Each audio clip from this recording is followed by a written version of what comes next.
que errou, ele está pagando sim. Como no meu entendimento, o gestor da Petros, o gestor da Petrobras, que interferiu diretamente nas ações que deram prejuízo, comprando ações erradas e tal, se comprovado que essa gestão foi danosa, foi responsável através de meios ilícitos, eles devem pagar sim. Não se preocupe se eles vão poder pagar ou não. Aí é uma ação judicial no sentido de verificar, não é excludente, verificar se eles foram responsáveis por esse dano que nós não podemos. Nós que não participamos, senão através dos conselheiros que nós elegemos, eles também são responsáveis. Quando o Jorge diz, o participante não participa de fato e tal, mas nós elegemos os conselheiros para nos representarem com esse fim, entende? Não, com certeza. Então acho que a gente não exclui ninguém que é gestor. Não, com certeza. Na verdade, eu digo assim, nada impede a responsabilização deles. A lei é muito clara em relação a isso. Eu estou falando, digamos assim, no objetivo final.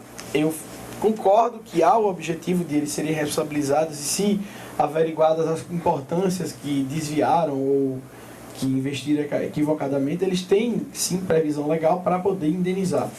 Mas eu digo assim, fazendo uma análise no sentido final da coisa, que seria a tentativa de recuperação do déficit da Petros, que aí é um valor supremo, né? Um valor evitar que nós paguemos o prejuízo que não fomos a gente causar. Exatamente, que é exatamente o que eu estou falando. Eu acho que tem uma outra situação que seria bom para a gente substanciar a nossa ação na justiça, né? Porque o cálculo atuarial, para nós, é uma caixa preta. Uma caixa que a gente não vê nada. E dentro desse cálculo atuarial existem vários elementos. Por exemplo, investimento. Investimento está claro que as auditorias mostram que houveram uma série de irregularidades.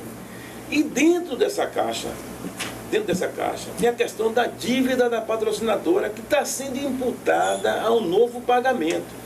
Entendeu? Eu acho que ele deveria botar o foco nessa questão. Essa questão, por exemplo, está aí, cálculo atuarial, 23 bilhões. O que é isso? Eu acho que a gente tem que levar à justiça essa questão para que ele esclareça para a gente. Porque aí tem uma dívida, por exemplo, que o pessoal tem citado muito, e já houve acordo judicial, uma perita judicial, pegou uma dívida lá de 12 bilhões e reduziu para 9. Aí a FUP entrou no meio e reduziu lá para 4 ou 5 bilhões, alguma coisa assim. E essa dívida, no entendimento dos nossos conselheiros, não está sendo paga, entendeu? Então essa é uma questão para nós basilar. Cálculo atuarial. Né? A lei diz que não pode imputar a patrocinadora. Mas a patrocinadora é responsável, dentro do cálculo atuarial, por esse déficit, entendeu? Então, é isso que eu estou dizendo. A lei, ela fala que a responsabilidade, ela é, digamos assim, da recomposição da reserva, ela é distribuída entre participantes, assistidos e patrocinador. Ela tem a cota parte dela de responsabilidade. Mas isso na geral. Foi consensual, né? Isso, na geral. Mas situações extra é isso que eu estou colocando. Eu falei assim, administrativamente tem que se seguir o que está escrito. Mas judicialmente, aí é onde mora o pulo do gato, digamos assim, é onde a gente consegue tentar demonstrar a responsabilidade civil da Petrobras, certo? Pelo prejuízo que foi causado na Petros. É isso, esse é o objetivo, digamos assim, final dessas colocações que eu estou fazendo. Para complementar o raciocínio do Jorge. Ele colocou ali, aonde diz o seguinte, existe na plenária do STF, de 14 de 5 de 2014, aonde o STF determina poderes extraordinários a qualquer associação a entrar com a ação, no caso seria, sei lá, a obrigação de fazer, para que ela cumpra o acordo. Ou seja, o que é que nós estamos querendo? Querendo esse tipo de ação para salvaguardar o nosso direito, porque é o seguinte, que depois da porta arrombada nós não vamos correr mais atrás, entendeu? O problema é esse. Concordo perfeitamente. Bom,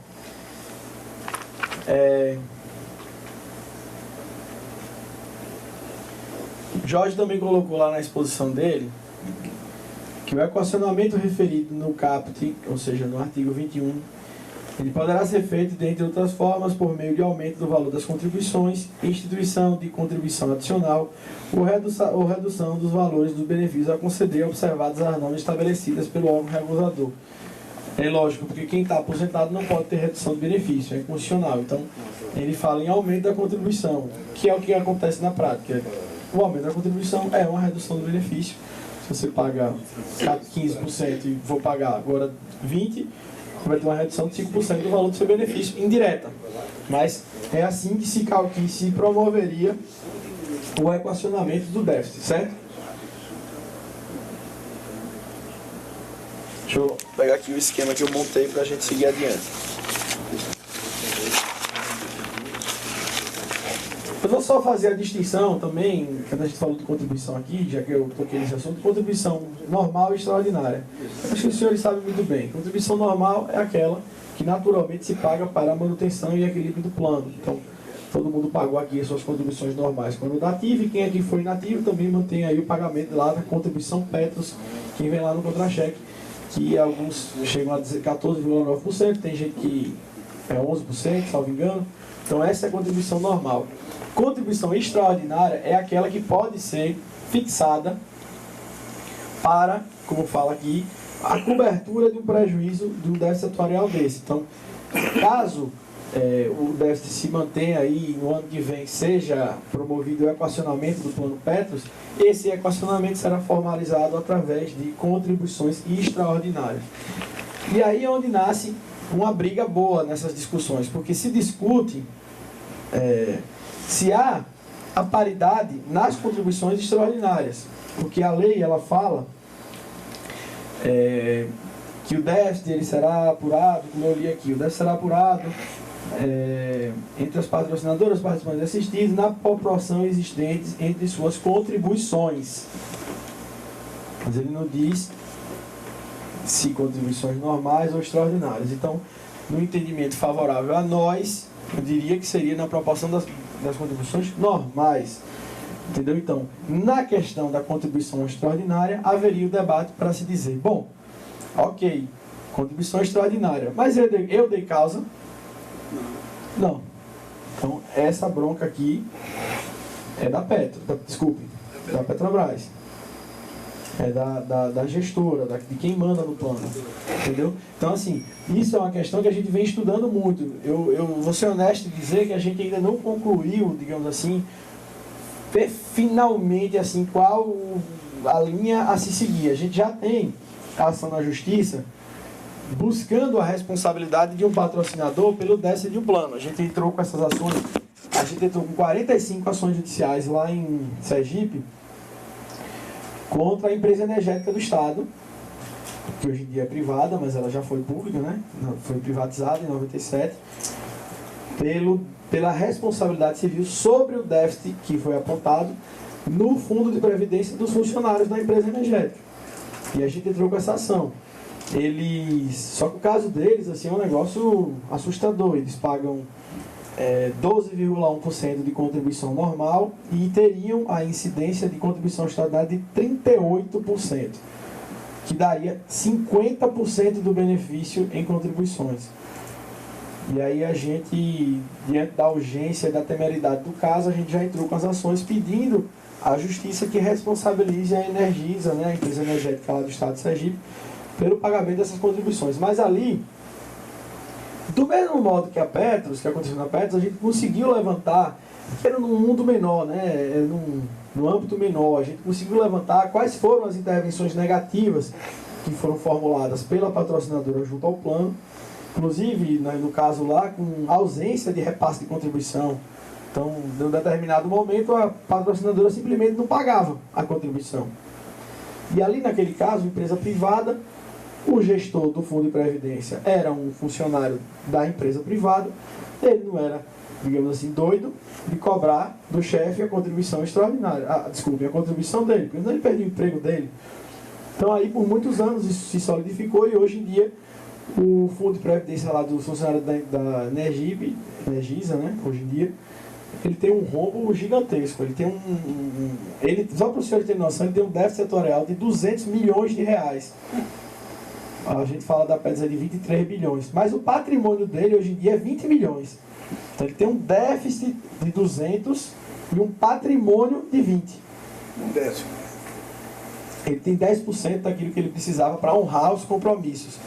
E aí não existe outra alternativa senão o ajuizamento dessa ação. Inclusive as contribuições foram suspensas. A gente conseguiu eliminar na justiça, as contribuições foram suspensas e a gente apontou lá o déficit. E para os senhores terem noção da tamanha intervenção do negócio, eles tiveram ainda assim a petulância e o advogado que defende agora, está defendendo a empresa patrocinadora na ação, é o mesmo advogado do fundo. Então imagine a situação. A Petros tem um advogado. Eu entro com ação contra a Petrobras, pedindo que a Petrobras passe o dinheiro que ela deve a Petros. O que aconteceu lá foi o cúmulo de que o advogado da Petros, o mesmo, foi defender a Petrobras para dizer que não é para repassar esse dinheiro, não. Então a gente chegou a esse ponto. O objetivo é o participante. Está muito claro aí como a situação funciona, entendeu? Nesse mundo pequeno, desse fundo de previdência que é muito pequenininho, fica claro toda a intenção. Como é que a coisa funciona? Num cenário macro da Petros, é difícil de a gente ter essa tamanha visão. A gente tá, para olhar é difícil, mas num pequenininho é muito fácil. Qual é a intenção hoje em dia das patrocinadoras? É matar os planos BD e jogar todo mundo para o CD. Eles já vão propor ao pessoal isso, vão abrir uma janela, como eles chamam, no plano CD, e quem tiver interesse vai migrar do plano BD para o plano CD. Só que como é que faz isso? Apertando o pescoço do pessoal, com 38% de contribuição extraordinária. Quem quer ficar no plano desse? Onde eles dizem que está quebrado. E eles ainda têm, esses advogados, vejam, só para ficar claro, a empresa é lá de Sergipe, mas os advogados são lá de São Paulo, de um grupo econômico gigantesco, que advoga para mais de 80 fundos de previdência no país. Então não é um cara lá de Sergipe não, mas ele está advogando nesse caso. Mas eles chegam a dizer que para poder fazer uma pessoa migrar, eles dão uma cenourinha. A gente nas tratativas ouviu a expressão cenourinha, que é os 15 mil reais da repactuação. Nós já sabemos cenourinha aqui também. Entendeu?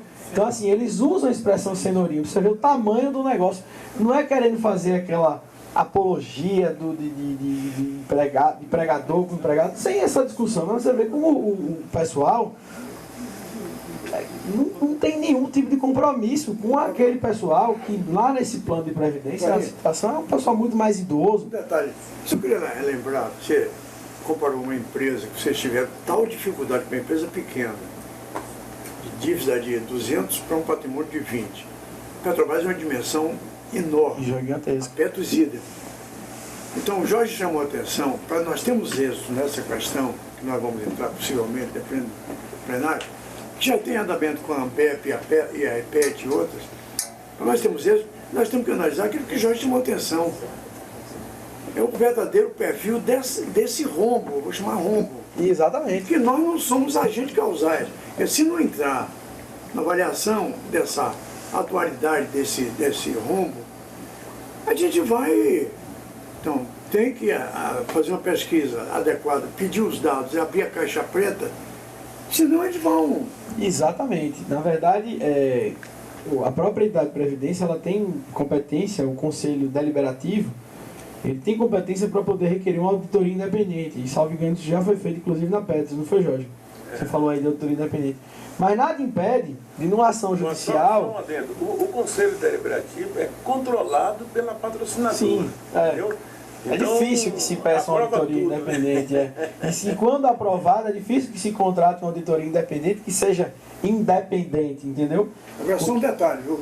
O Conselho Fiscal, que deveria ser atuante, não tem poder nenhum.